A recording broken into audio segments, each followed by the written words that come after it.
If there's one skill that is incredibly overlooked yet so important, it's being good at dealing with conflict because conflict is an inevitable part of every part of your life, both your professional and your personal life. And if you don't know how to handle it and stand up for yourself, it can dictate your life. Avoiding conflict comes from fear because we think if I bring this up, the relationship will get worse. But in fact, the opposite is true.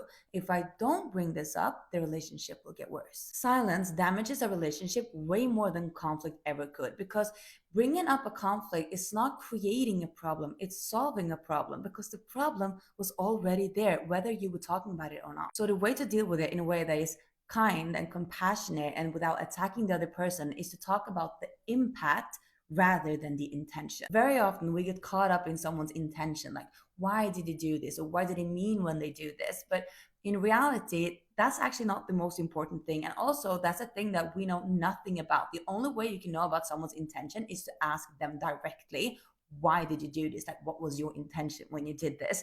And then we have to kind of trust that they will tell us the truth. But what you want to bring up is how it impacted you, how their actions, the actions that you could see, impacted you. So what you should say is, when this happened, I felt. And it's really a huge difference between saying you were late because you don't respect my time and saying when you were an hour late, I felt like you didn't respect my time and it made me upset. And if you really want to double down to make sure they don't get upset with you, or if you're dealing with someone that cannot deal with conflict either, you can always say something like, I know you didn't mean any harm, to just remove all types of blame. Because when you stop making conflict so personal, it stops feeling scary.